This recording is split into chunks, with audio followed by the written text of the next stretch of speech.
Welcome back, everybody, to Ask the Stripper. I'm not the stripper, and this week I am outnumbered. Just the position you want to be in. I plead the fifth. I plead the fifth. Can I introduce Brooke? Yeah, go ahead. I was just. Oh yeah, you said before we started recording, it's my podcast, and I get to do whatever I want, right? Including eat. Yeah. That's oh right. yeah, I am eating in this episode, but first I just want to introduce Brooke real quick. Brooke, sorry, can I call you Brooke? Mm-hmm. I was gonna say we could cut that out if you don't want us to. No, it's fine. I always tell people my real name. I feel like it adds to the authenticity of the experience. So it does, but for safety reasons, some people don't. But you can call me Brooke. also, I do feel like we have very generic names, right? True. Yeah. If I had a more unique name, I may not share it so easily. Right. So like my real name is Brooke Jean-Louis Pierre III. So don't Google that. Okay. Jean-Louis Pierre. But Brooke goes by Cookie as a dancer entertainer, and when she cocktailed, she also went by Cookie. Yes. Yes. But she is my sister and my best friend. And if you listen to my last episode, when I mentioned little parents, you know how sometimes the older children in a big family become the little parents. Brooke was one of my little parents, and continues to be a maternal person in my life that is like just an angel. And I love you so much. And I'm just so glad you're here. And it's fun to have you back. You're the only guest we've ever had. We've talked about a lot of different guests, but I'm just glad to have you back because you're my best, most favorite. Yeah, you're my best, most favorite too. So, and I love that you do this podcast. And I love that you make yourself emotionally available to people like this. It's an admirable thing. So I love it. Oh, it's been so hard, but it's been so good for me. And I really appreciate that Dylan makes me do this. He twists my arm. Yeah, he's a good motivator. He's a patient motivator, which is what I need. I need patient motivation. You call me your Jiminy Cricket. I think you've referred to me as your Jiminy Cricket. Which, don't watch the new Pinocchio movie. It's terrible. Oh, that's so sad, because that's what Sam said as we started to watch it. And I have loved it, honestly. Well, the original Pinocchio, I think, won like Academy Awards. And so it's got too much to like live up to for it to be bad. And I thought it was pretty bad. But anyways, that's, not really the topic of our podcast. True. We want to ask you some questions and get your feedback. Well, I just want to say before we started, it's the bummer that we're not in person because Molly's hair is not braided, and her car's probably dirty. And her car is probably dirty, as well as her townhouse. It's true. And about when you came to stay is the funniness that when Brooke, she came to help me after I had surgery a few months ago, and I cleaned the whole house in anticipation of her coming. And then after surgery, she came up and told me something like, oh, I cleaned downstairs. And when I did make it downstairs, I was like, oh, this is what clean actually looks like. Like, this is it. The level I cleaned it to was like nothing compared to the level she got. No, it was sufficiently clean and like Emily clean. Like things were put away, the dishes were done. But I did like the big sister thing where I came and I like dusted and mopped floors and the shit work that people don't even want to do to their own homes. So the things that I only do if I'm moving, which is why I move so often. So someone else can do them. Well, no, I'll do them just that one time, or like my other just the one. That I've literally, if there's dust, if like the dust has gotten bad enough around my house, I'm like, oh, it's just time to move. Like that's the key. Yeah, that's how you know. Look at the molding. Dust is collected. Yeah, I'm nasty, obviously, but yeah, Brooke cleans my car and braids my hair, and she's just the mother I've always had. That is My sister. The mini mama. Did you get I really rejected that. What? I said, did you get new boobs this morning too? No, still same boobs, and they're not out, so Emily can't admire them and ignore my cleaning. So yeah, same old t-shirt boobies. Listen to Sorry, guys. The last podcast she was on. Yes, the joke will make sense. It's true. All right. I wish I was there. I do wish I was there. I was going to say, I very much rejected being your parent, Emily. Like, I wanted always to be like best friends. And so like, even when I was in opportunities to parent you, I don't feel like I did.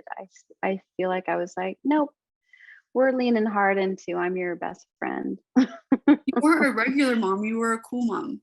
I was a cool mom. Yeah, I wasn't a regular mom. You were. I don't remember when we were discussing this, but we're discussing, I think it was when Sam was out here, but discussing drinking. And just, I remember when I did start to drink that you were a cool mom about it. But also I was like almost 30, I think. Yeah, same. I was like in my 30s. I didn't have to go through as much of what some Mormons go through, this like really awkward transition of like just drinking too much and like not knowing how to drink. Like, I really had you as a guide to be like, this is how much you need to drink for how big you are, and like this is how often you can have a drink, and like just a very responsible, example. Yeah. I took a very scientific approach to my own drinking because I didn't start drinking till very much later in life also. And so like at the point that you became interested, I was like, we've got addiction in our family and we've got to be very careful. And yeah, for sure. Yeah. So yeah, as I sit here in the middle of the afternoon, it's not even 5 o'clock with my glass of tequila. It's 5 o'clock somewhere. Yeah, somewhere it's 5 o'clock, and that's what happy hour I'm on. So I think drinking is fine as a indulgent thing. That you're doing that's indulgent, like eating cake. Yes. Totally. What are you eating, Brad Pitt from Ocean's 11 and all the other oceans? What is that? This is chicken with quinoa and tomatoes and peas. It's just meals that I get delivered. Yeah. Healthy meals that I try and eat. But yeah. That sounds delightful. It is delightful. Nice. Should we get into some of the questions? Yeah, let's do it. Let's see, Brooke. Okay. Can I get your number? Was your first question? Yes, it is 567-5309. Yes. 1675. I don't know what it is. I don't have a number. I don't believe in phones. This is just a camera that I put on the wall of my gym. I like when someone's like, can I get your number? And you're like, yeah, it's 6. 6 is my lucky number. Yeah. So try that one. Yeah. Yeah. The next question is chocolate chips straight or ice cream on top? Chocolate chips by themselves or with ice cream on top of the chocolate chips? Am I not understanding this totally question? Get their line of thinking here, but I mean, maybe it'll help if I tell you that it's our friend Gus that asked that. Oh, okay, for sure. Yes. Gus would have a question like that. And yeah, all the ways. If it's Gus, all the ways. We will have it however by itself, you like it, Gus. with ice cream. All of the things. Yeah. I'll go with one of the ones that sorry, this one says, maybe we won't go here, but this one says, ever think about children? I'm like, I am one. I think about myself constantly. But yeah, let's see. Most memorable. I've got something on that note. I heard that children are like tattoos. They're cool when you first get them and you like showing them off to everybody. But in 18 years, they just don't look good anymore. They don't look good on you anymore. Yeah. That's so true. I wanted to ask some of the ones I got during the last episode, which were, what do you know about the art of detachment? Ooh. Tell us what you know, Emily. I already did. I popped off. I'm asking you now. Okay. What do I know about the art of detachment? Yeah. How do you do that? How does it even correlate to like the work we do? If we haven't mentioned that you also dance, she's also a dancer. So I think I did mention that earlier. I work in the Bay Area, which is San Francisco, San Jose. I have very rarely worked in Sacramento, but sometimes there too, but that's not really considered Bay Area. The art of detachment. Okay, here's what I know about detachment. It's a coping mechanism for feelings of anxiety. And I often feel feelings of anxiety working in this industry and try to push through those feelings with actually attachment. So attaching myself to the things that I love about it, attaching myself to the people that I find comfort in, and also realizing that part of what I'm doing in this job is creating attachment with clients and people that come into the club. So I don't find detachment to be super helpful in this industry. I think it's actually antithesis to it to me. But yeah, I went off about the importance of detachment. But okay. I really like your counter. I really think it's good and important to hear that. Like, I already know that. I didn't like explore it in my response, but like, I do know how important the attachments are. And almost it sounds to me like basically what you're saying is that you focus on the attachments that you need to have and want to have. Yes, but even the attachments that, people come to the clubs for all kinds of different reasons. And mostly that is to have an attachment. It's some type of emotional attachment that they're lacking in their lives. And to whatever capacity I'm capable of, I try to create a safe space for myself and the client in that, which is to have that closeness, to have that attachment, to harbor a position of trust, where they can feel safe being themselves and where I can feel safe being myself. And I do think that I have deployed detachment at the point that I feel unsafe. But I feel like even then, I'm really not attracted to those types of situations. I already see that coming from a mile away. Like, I just won't be in situations where I feel like people are wanting to have a negative experience. So yeah, and people don't, I think, usually even know that themselves. They don't realize that they're seeking or creating it's unconscious negative experiences. I might have mentioned on here, but I had someone come in who I was able to call him out very quickly on that he was trying to be a contrarian, and that everything I said he was looking to argue or debate.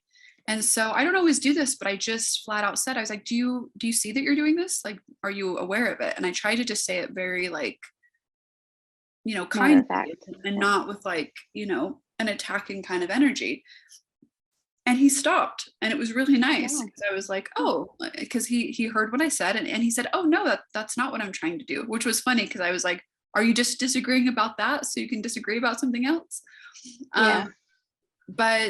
But he did less of that. He still was too difficult of a person for me to stay attached to or interacting to for me. Like I spent like, I think maybe a few songs with him, but it just was like not really an interaction I was enjoying that much. But yeah, I kind of like the idea that the truth is like detachment isn't the whole answer, which is interesting. Like, I think for people who need to learn detachment, their pendulum does have to swing a certain way, and that sometimes that looks like too much detachment, and honestly it probably is, but that it might be a necessary part of their growth to come to a more balanced place of figuring out what to attach to and which not to attach to. But yeah, that's really cool. I hadn't thought of it that way. What was your take? I want to hear what your... A lot of it was about let me think. Just the idea of not of having difficult, and when interactions were difficult, that you didn't need to internalize or personalize it. So that was kind of the detachment I was talking about, was being able to like not let things get to you and control your experience, you know, being able to let go of them. Oh, guess what? It's my boyfriend. Yay. Yay. I love him too. We're doing the podcast. What? I'm doing a podcast.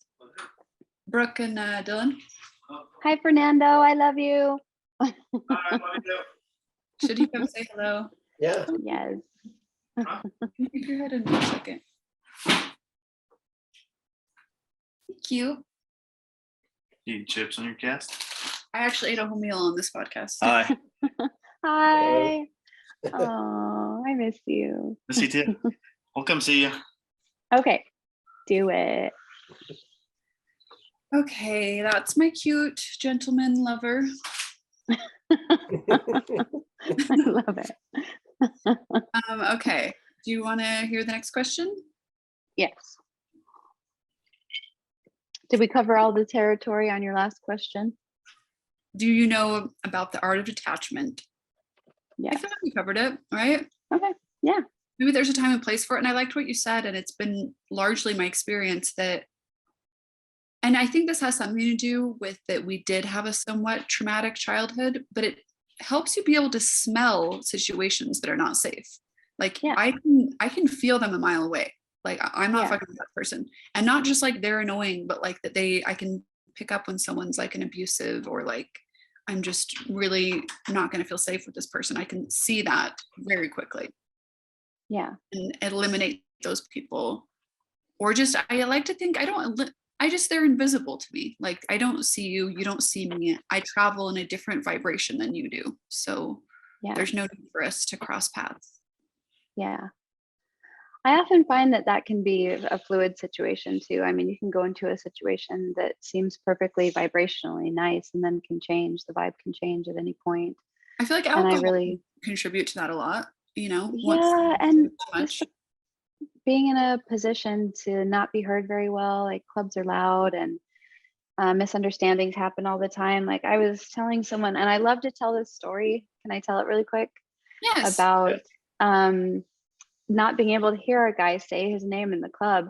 And I love telling this story because I so epically did not hear what this guy's name was that I had to ask it many times over. And every time he told it to me, I got it wrong. He had a very heavy Hispanic accent. His name was Jorge, and he was saying it properly. And I was not hearing it properly, nor do I know how to say it properly. So what I heard the first time was Courtney. He said Jorge, and I said Courtney, and he goes, no, Jorge, and I said, oh, Corky, and he's like, no. And I was so embarrassed to the point that I realized his name was Jorge, and he was saying it right, and I was hearing it like a total idiot. And so like it was interesting, but I could tell it switched the vibe between us. He was like, this stupid girl that has white people ears. Like I can't handle her. So that's a very consistent thing that happens to me and everyone else. And I even have a small story about that, which is someone told me recently that they were unwilling to hire a dancer that I knew and loved because they told a story. And it was very similar to that. Someone was asking her name, and it's very loud, and not all the dancers are super loud people. Like it's not like they're public speakers who are, trained to talk loud and articulate, Right. And so they asked her name. They struggled to get it and understand it, and hear what her name was. And when she got off stage, they were like, hey, sorry about that. And they said that she said, whatever. And I listened to this whole story and I was like, this all sounds like one big, based on what I know of that dancer, this sounds like one huge miscommunication. Like I can't ever see that dancer being like rude or like, yeah, whatever. Or like I couldn't even see this person ever getting offended that you couldn't understand their name. But this crowd of people took it that way. And even because they run another club and they were like, oh, we would never hire her because of this. And I thought that was like the most insane thing, that you could just be having a miscommunication in a very loud place with lots of different things going on. And that your vibe will switch into that you're reading this person as being rude, you're reading this person as being hostile, you're reading this person as being not kind or whatever. But it's ripe with that. And I don't know about you, but I try to have like something in my tool bag that I feel like can like soothe those situations, like jokes or like touching them on the arm, or kind of like you did, trying to admit my my dumb white ears, or you know what I mean, like something to like ease the situations, because people, myself included, I think can get confused and take things the wrong way. Well, when you're in transactional circumstances like being in a club, because you are reducing your experience to a singular experience, a singular interaction with somebody, you're trying to collect as much data as you possibly can in the very brief amount of time that you're there. And so like you're pattern seeking and you're attempting to create an opinion based on this very limited interaction. And it really is just hard. It's hard for the people on their side. It's hard for us on our side. And anytime you can lend, and this is just true in life in general, anytime you can lend compassion and understanding to a circumstance, it makes it better. So yeah, for sure. And that's kind of leads into the detachment again, is that like if someone's having a negative reaction, you don't always have to make that about you. You can find the compassion of like, maybe they're having a difficult day, maybe there's no maybe about it, they are. Yeah, that's what's happening. It isn't personal. I mean, everybody's walking around carrying this heavy thing, and sometimes they put it down, sometimes they throw it and it lands on you, but it really is never about you. It's about what they're carrying around and the things going on in their lives. So yeah, that's a lot of, I think, what I said too, but also when there are things for you to look at, you can and should look at yourself, but like that most of the time, if someone's having a big reaction, it's not about you. But yeah, should I go to the next one? Yeah. Did we cover all the territory, Dylan? Yeah. Dylan, check us. That sounds good. Yeah. Okay. Okay. I think I'm going to do a couple of the ones I did just because I'd love to hear your thoughts. Okay. Do you think the stereotype that strippers have daddy issues or emotional scars is true for all? Have fun with that one, because I was like, seriously? Yeah, I feel like it's very easy to make those types of assumptions. My experience is that is not true. My personal experience is that is not true, just for myself, but also in the women that I've met in this industry, I wouldn't say that is even close to being true. And I think some of the most mentoring, influential women that I've met in this industry don't really tend to have men issues. Yeah. So I covered some of this, and I didn't touch on this, which is that there are women in the industry that really struggle with their relationships with men, and that really have like a hatred for them. But I feel like they're few and far between, and I don't know if that's a daddy issue, or I think a lot of times it's they've been burned by men over the years in relationships that has put them or they've like been in the industry a long time without the proper boundaries of how they will and won't be treated. And so it develops this like hatred for men. But yeah, I haven't found that to be like how most of the women interact, but I know a couple, and I probably know more than 100 dancers in my state. And so I feel like the fact that only one or two of them has kind of like a, fuck all men attitude is good hugs.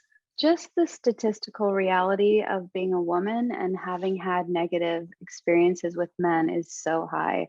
I think that some of that data came from people interviewing dancers and sex workers and trying to find out, how many of those women ended up having like past trauma. And a lot of them did, but I don't think it's specific to this industry. I don't think women bring father trauma or men trauma into this industry to try to work through that or to try to perpetuate that because that's all that they know.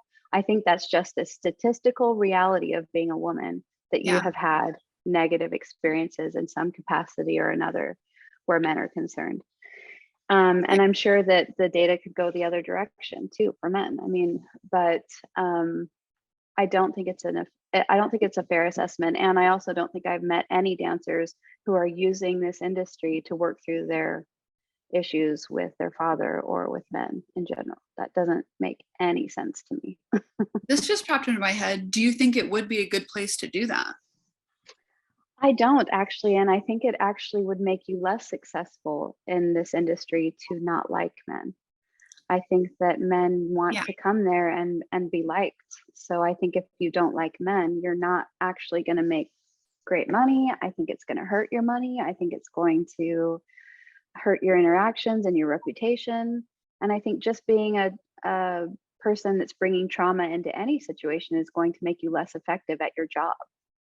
Yeah, I agree. What else was I going to say about that? I don't remember. I lost it. But yeah, I really liked your insights on that. I thought they were really, really good. I know that one of the things I said was I wondered if some of the patrons came in with daddy or mommy issues and projected that onto dancers, and if that might be where some of that's coming from. It was just a brainstorm, just like a thought practice or something, but like I wondered that, like if that's where some of that's coming from, just because that hasn't been what I've seen or really what you've seen, and trying to pinpoint where that's come from is that I'm like, well, people project a lot, so I kind of wonder if it's that in reality it's coming from them. Yeah, I think that for sure happens. I think people try to bring their trauma into circumstances to try to sort it through. Obviously, psychiatrists say that people do that in their relationships, and that we emulate the roles that we saw our parents take on in our serious relationships and things like that. So obviously that has got to be happening. I just don't think that you end up having effective relationships when that is the theme and you're not trying to unpack that. Yeah. One of the other things we mentioned when we were talking about this in the last episode was, sorry, brain fart. The idea that somehow you would have daddy issues because you're willing to be a stripper, that means somehow, and that it's correlated to like maybe you have a low self-esteem, or like, and I kind of got into that, like, no, there's a plethora of reasons why people go into stripping. And I wouldn't discount low self-esteem as one of them, because I have found it to be self-esteem building often to be a dancer. And so if you were lacking that, if you were insecure about your looks or something like that, or your sexuality, it can be a place, I think, for you to go have an experience that feels validating. But yeah, this correlation to like insecurity, or that you'd be willing to go in this industry, indicates a disappointment for your dad. Like, I don't know. I guess I could say for myself, the common denominator that I've seen with all women in this industry, if I had to find one, is the desire to change their financial circumstance. Yeah, I would say that's and like the top of the I guess list.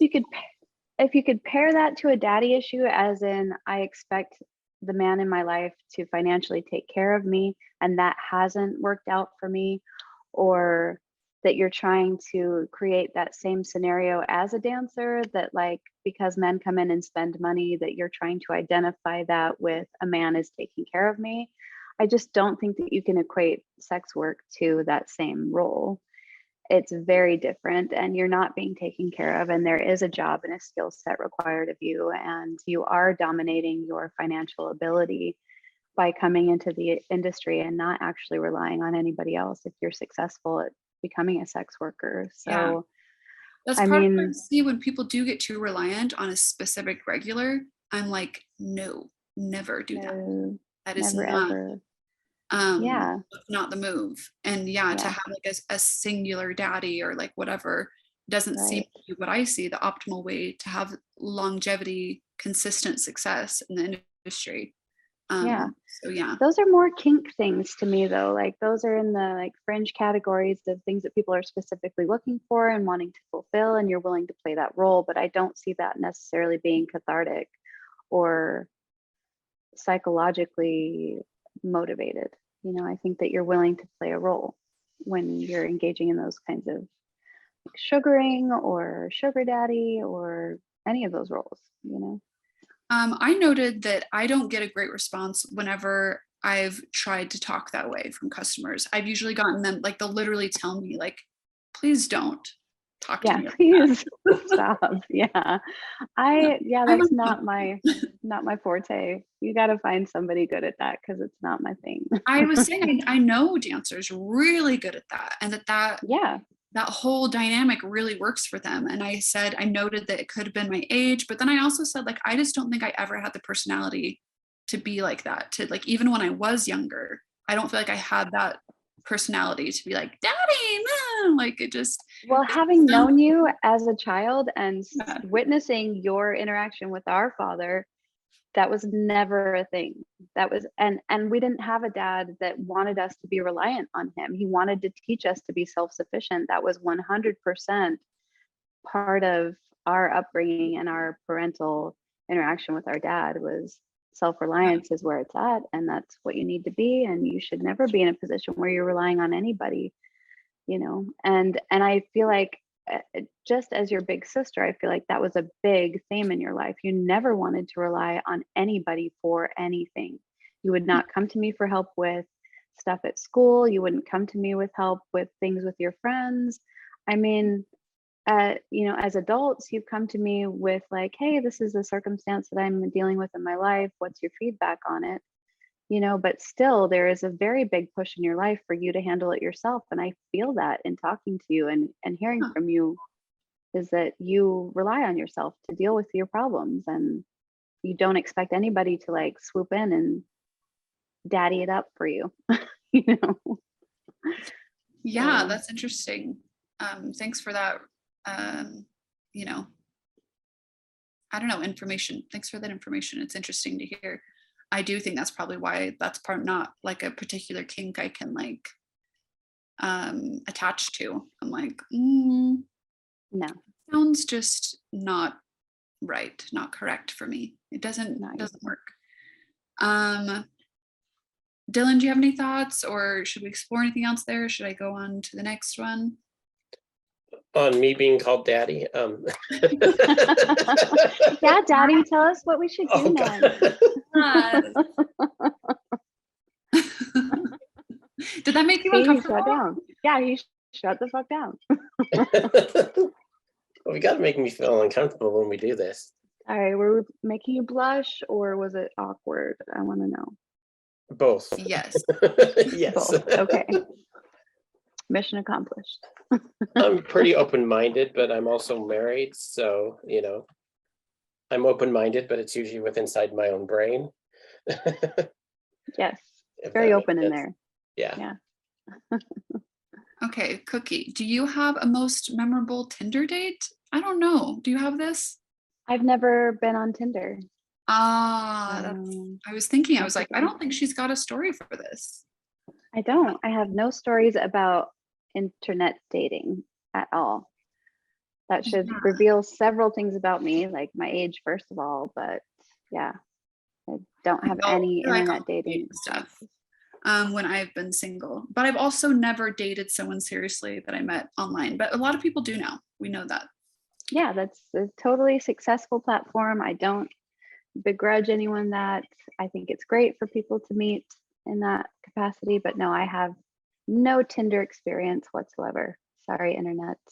Sorry, podcast people. Early 90s, I had a lot of AOL experience. Oh, I have AOL up the ass. Like, yeah. I'll talk all day about AOL chat rooms and wildly inappropriate teenage information, but yeah. Yeah. No good info on dating or Tinder experiences. Have never met anybody in that capacity. So. Dylan, can you hear her? What was that? What? Oh, she slowed down on my end. Her voice started to sound drunk.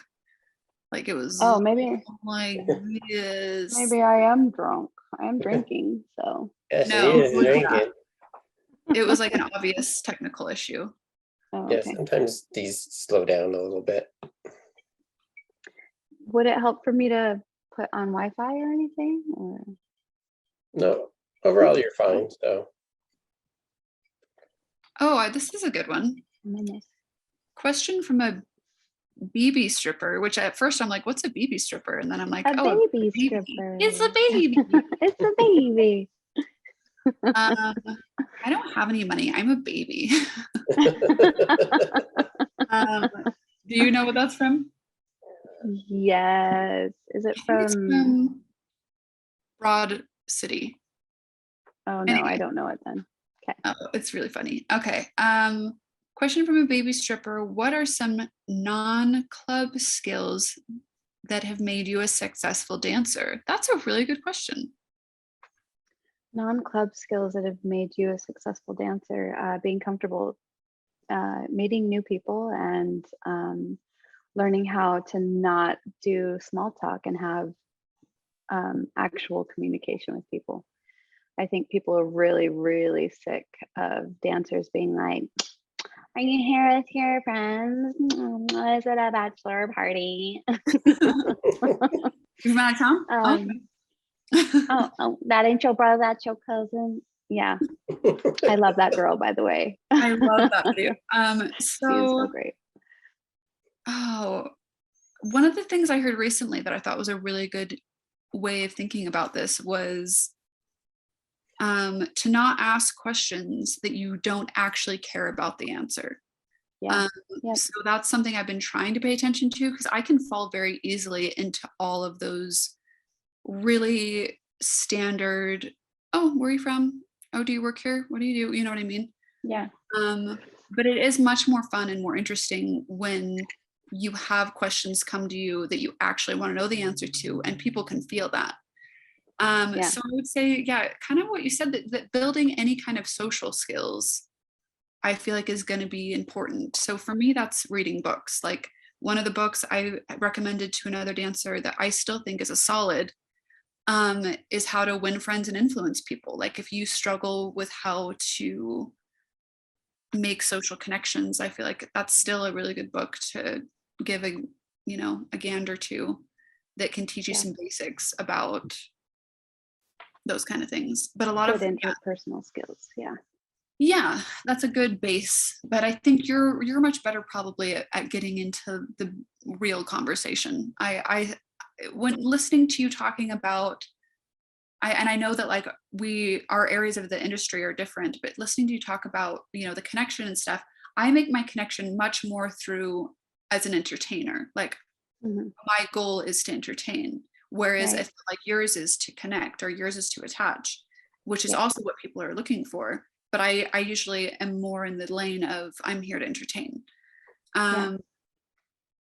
So I guess, I was going to try and think of more non-club skills, because I think that's such a good question, but that will be helpful at the club. I think learning sales things, I think are good skills. Yeah, I think there's lots of skill sets that you can bring that aren't, specific to the club. I feel like being able to easily talk with people, having an interest in people in general will help you in this industry, like a genuine interest. I don't know there's lots of dancers that get into specifics like, what is that? Rags to riches. I love her. I love her. She has very, I was quoting even. Yeah, she has very practical hands-on advice for club situations and sales tactics. And yeah, obviously those are a good skill set. I guess what I would consider like the biggest skill set would having a good sense of self, who you are, what you bring, what your strengths are. And, not, I think the women that I've seen do the best in this industry are the ones that already have a good sense of self and that are not comparing themselves to other women. I think that is one of the biggest pitfalls,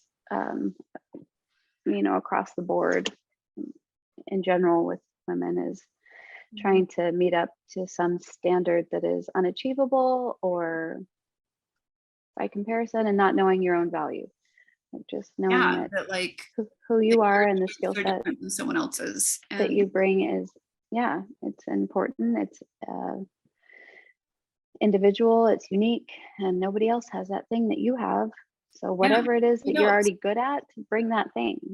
That's what I said. I literally was just saying this in the last podcast, is like, play to your strengths. And like, if there's room for improvement with things that you can change, like for example, it's like, I do agree that comparison is the thief of joy. I think you and Mary always tell me that. But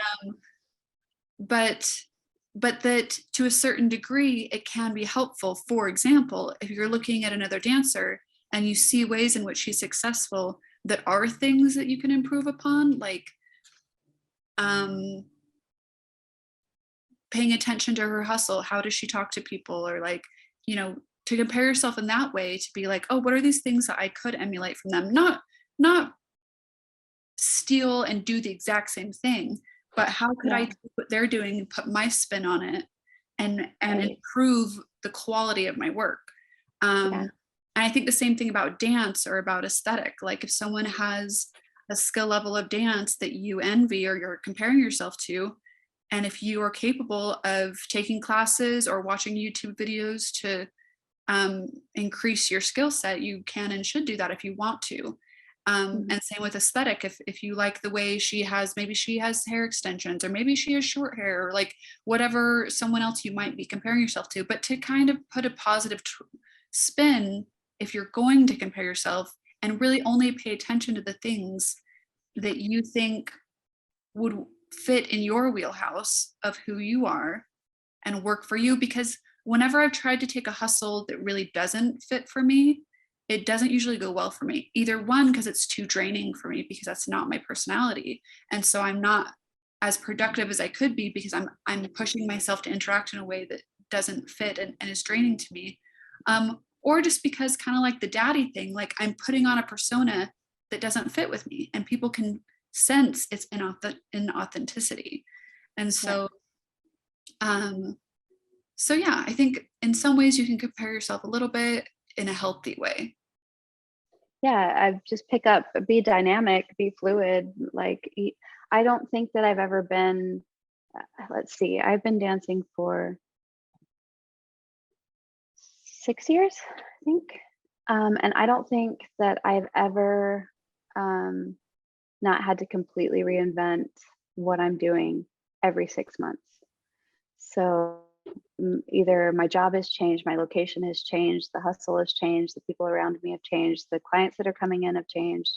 You have to constantly be willing to be fluid and dynamic and switch things up and try to figure things out in a different way that will work for you, because in order to be competitive, you have to be willing to change. And I've been watching a lot of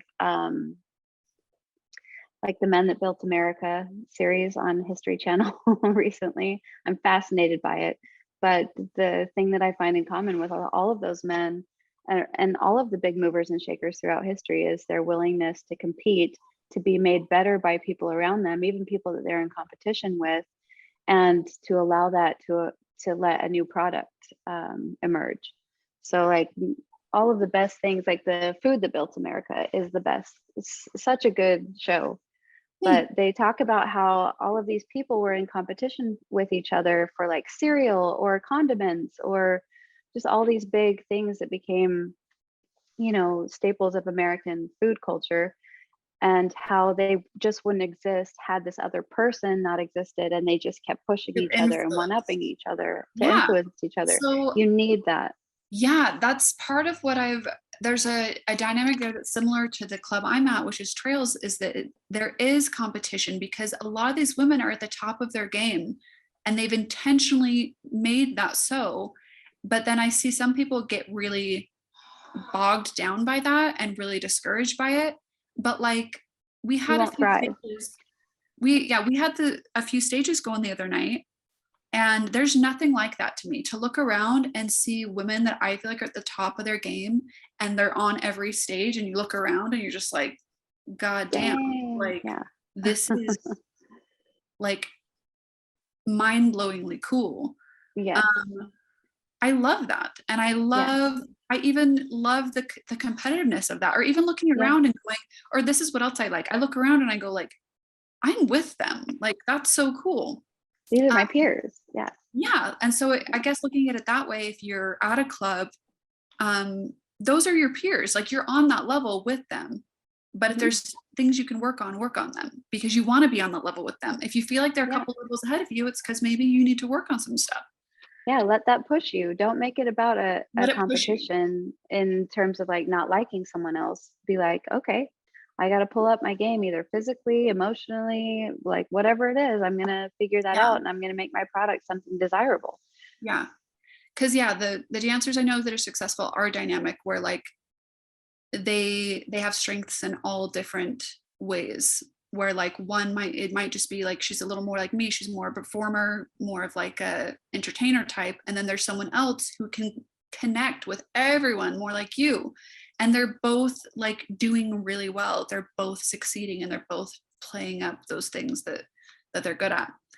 But yeah, that was good. I feel like we got some good stuff in there if you're looking for skill sets. And like, I also think I mentioned in my last podcast, working out, and I feel like working out can be a really good skill set to have outside of the club, just because I think it helps you not get injured as frequently. So that's a skill set I'd throw out there. Yes. There's these really great guys, if anybody wants to follow them, they're called the Prehab guys on Instagram, but they teach you a bunch of exercises that you can do to avoid injuries, and I love them. They're great. I use them all the time. They're even called Prehab. That's good. Prehab, yeah, I love it. It's a great name. It's a catchy name. But yeah, they're great. They show you all these great exercises for avoiding like shoulder injuries, rib injuries, knee injuries, ankle injuries.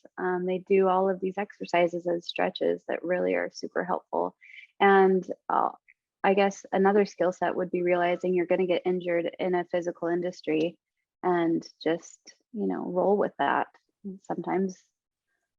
Yeah, that's one of the reasons that, another good skill set is learning about finances and doing, saving money or investing money, because you can't predict, when you're going to have injury, or when you're going to have mental health stuff come up, or, whatever. And that's another, or that this industry just has a shelf life.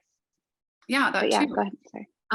But just in this skill set outside of the club, one of the other things I would feel like is an important thing to mention is mental health. And that's kind of something I feel like you alluded to in what you're saying.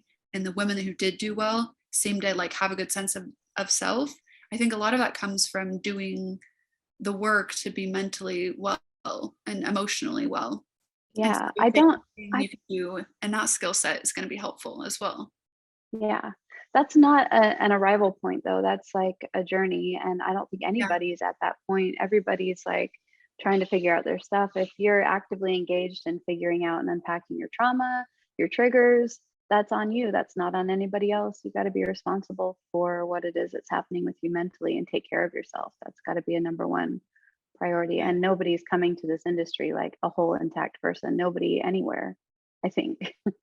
So yeah, but that it's a skill set in the sense that you should be learning and practicing it. Not that you're going to be perfect at it, but that it's a skill set. Just the main focus. Yeah. Totally. Okay, I loved that. Dylan, you got anything to chime in with? No, but I do want to point out the beautiful lens flare that's going on. I saw that feed. It is. Is it online? Because the sun is setting. I'm in California, and the sun here is just miraculous. And I'm like trying to hide from it because I've been in the sun a lot lately, but I'm also trying to give you like a view of my gym with my pole and give you like the aesthetic of what it is to like try to keep up with this industry. And I am not in any way, shape, or form even close to like Emily is in physical form, but a huge part of this industry is trying to keep fit and trying to hone your skill set. And so that's why I'm out here. Like you said about mental health though, is that like, it's not like everyone walks in like that, and like it's an ever moving target. And then, but yeah, I think investments in learning about nutrition, mental health, physical health will all pay off dividends in any industry you're in. Yeah. And I think even financial health in ours. Yeah, totally true. Totally true. I want a home gym. I know. Come hang out in my home gym. I will build an Airbnb on the backside of my property for you, Emily. I will do it. I love you, little mom. I know. But I do love the sun coming in. Thank you, Dylan, for pointing that out. Yeah, it looks awesome. Should we do one more? Yeah. Yeah. Okay. Oh, that's interesting. Does what you do for work affect your platonic and or romantic relationships? I love that they threw in platonic because I'll have some thoughts about that, but I'd love to hear your thoughts first, Cookie. You want me to go first? Yeah. Okay. Yes, 100%. Any job that you have will affect all of your relationships because it is how a large majority of your time is being spent. That being said, this industry does represent specific challenges. And so if you are in relationships that are insecure, it will exploit those weaknesses and it will crumble and tumble down those relationships. So being a sex worker is no joke. It is really hard work. And if you have a partner or a friend that is coming from a very insecure place, to try to compensate for that does not work. And to attempt to build security where it's not your job to is a really, really bad idea. So you need to be a secure person yourself. You need to know why you're in the industry. You need to have a very clear image of yourself. And you also need to surround yourself with people that have a very clear image of themselves, what they bring, what their value is, and that it's not based on what your job is. Yeah. I think that's all was perfect what you said. And I loved that they, like I said that I love that they said platonic because that's not a question I get as often. I've answered and talked, I feel like at length about how it affects romantic relationships, but obviously, yeah, it affects all your relationships, especially because like I want to talk about what I'm doing. But I've watched other women like lose whole groups of friends as soon as they started dancing. I lost a couple, but you know, we kind of worked through those things. But yeah, but yes, of course, it's going to affect like not just your romantic relationship, but the others as well. Right.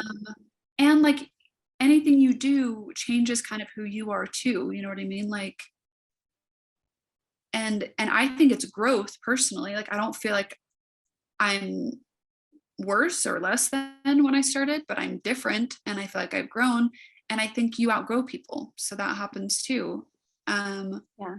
And then I'd love to like bring up with you and me, just because we've also had to experience losing friends in the industry, that are in the industry, and that was like, I know both of us have really had a hard time when things like that have happened, because and this is where I'm coming from with it, that it feels like I've had such a good loving relationship with my sisters, and there's 4 of us, and we've had problems or fights or whatever, but like we're always really good to each other and loyal and like figure things out, and just that, like, to not have all of that in the industry, even though it's women dominated, has been weird and confusing at times for me. And I think you felt some of that too, like where you're like, oh, not everyone here has my back, not everyone here loves me and unconditionally loves me, and like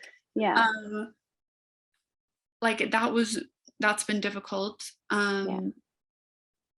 but that like I don't think you can have these like those relationships in the industry have to be so solid because it is such a tumultuous, chaotic, unpredictable, competitive industry that it's really hard, I think, to keep and maintain friendships in it.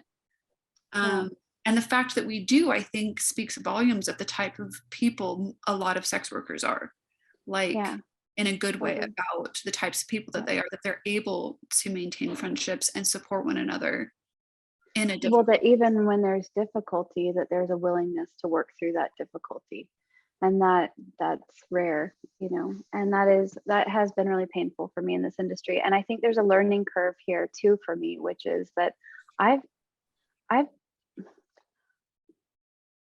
want to say this right because I don't want to sound like an asshole, but I haven't had relationships with women challenge me this way ever in my life until I came into this industry.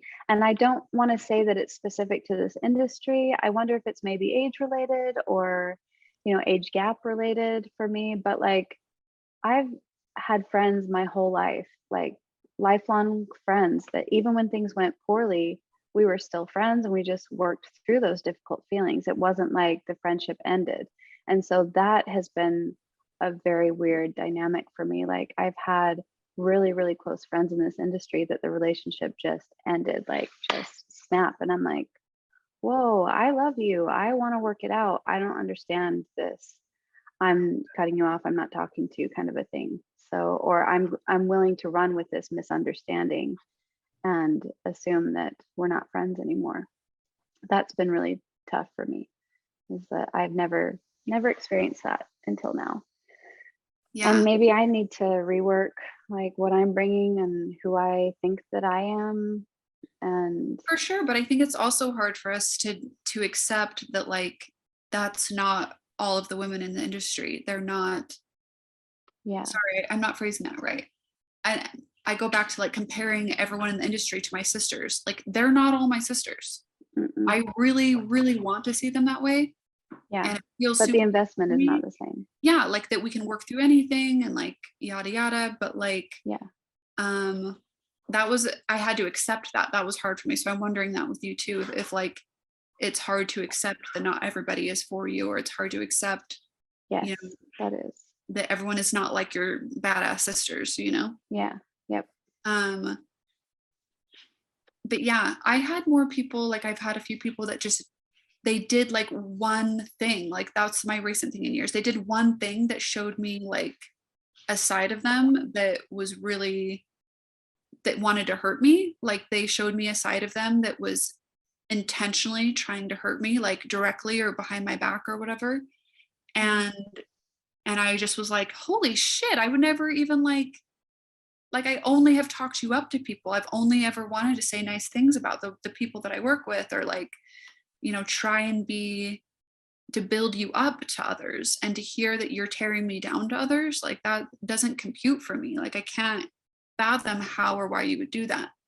But also, yeah, just accepting that people are who they are and not everyone's for you. And one of the things I heard recently that I liked was to pay attention to how you feel after you spend time with people. And when I look back at red flags with people I've had falling outs with, they were people that I typically was feeling very drained after I was around them. And I kind of wish that I'd paid more attention to that. And that I think it's probably an important thing for you to see in the industry. Like, who in the industry do you spend time with and you feel enriched or better or good or the same, even baseline? And who do you spend time with or work with that you're like, I feel depleted now.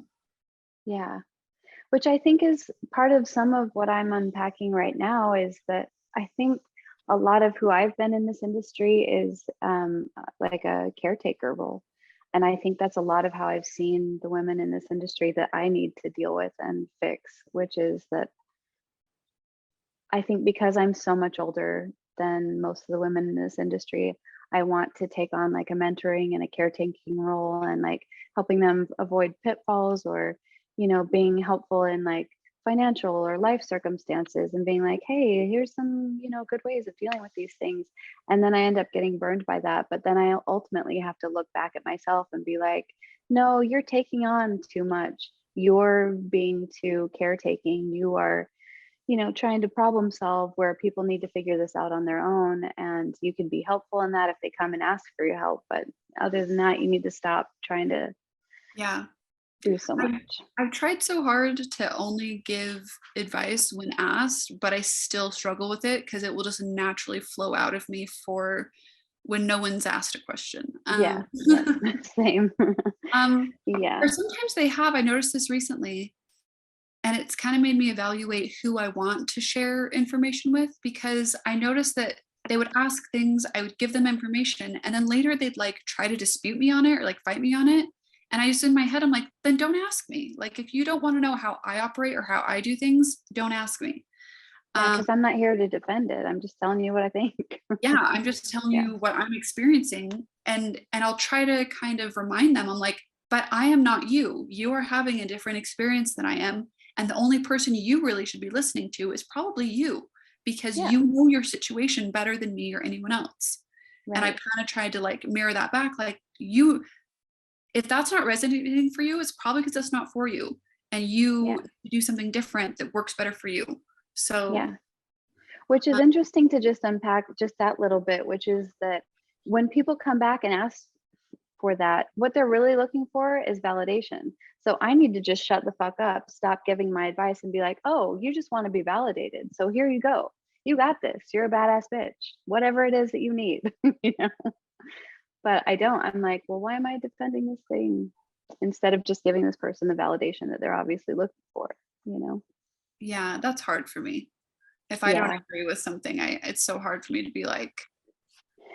Yeah, but it's so little and nothing to part with in the end, because you still feel the way you feel. You haven't changed anything about that. And you're actually just giving the person what they're looking for, which is, the recognition or the validation that they obviously are looking for outside of themselves, which isn't where it's at for them either, but maybe will help them along the way. Yeah. Or at least like you don't have to give your time and efforts if they are not valuing of them. Yeah. True. So, all right. I feel like that was really interesting. I feel like we unpacked a lot of good stuff here. Yeah. We can talk all day. Oh yeah. I have low-key thought of a spinoff because we could just talk all day. Yes. I like it. The 24-hour sister speak. Ask the sisters. Yes. Yep. Ask the Sisters. New podcast coming soon. I love it. All right. Anything else we should touch on before we wrap it up? No. Are you getting any real-time questions that we can do quick? Like rapid fire, not lengthy discussion types of things, or? Let's see. No, they're all kind of like, they're all pretty deep. Okay. So maybe save them for another podcast day. Do you snore? That was one of the ones that we got. Do I snore? Yeah. Yes, for sure. I do. Yeah. Okay. Not every night, but like if I've been drinking and I sleep in a really messed up position, like falling asleep watching The Men That Built America, for sure. Like deep chin, like pillows up, and I'll wake myself up and be like, oh no, can't do it. I can't believe that was one of the questions. Yeah, that was one of the anonymous ones. And I guess we can close with this one. How many selfies do you take a day? None selfies. I really have to like gear up for selfies. That is not like part of my day. I was saying that it's something that I occasionally get the impulse to do, and then I'll overdo it intentionally because I know that I don't always feel that inclination to do that. Yeah, I rarely have my phone in hand. In fact, I miss most texts. I miss most phone calls. And unless I've scheduled it or I know it's coming, like I am not looking at my phone. And I actually don't like seeing myself on the phone. So you're so cute and pretty. with your No. angel sunlight. Flattering sunlight is helpful. So maybe I'll come in here for some selfies if they're required of me. Yes. There you go. Thank you so much for coming on, Brooke. I love having you, obviously. Oh, thanks, Welcome Em. back. I love being here with you guys. Thank you. I love that you're doing this and that you have such an amazing support to this, Emily, which is Mr. Mazziotti and his brilliant producing skills. Thank you. Thanks for having me. All right. We'll see you next time then. See you next time. All right. Bye-bye. Bye. Bye.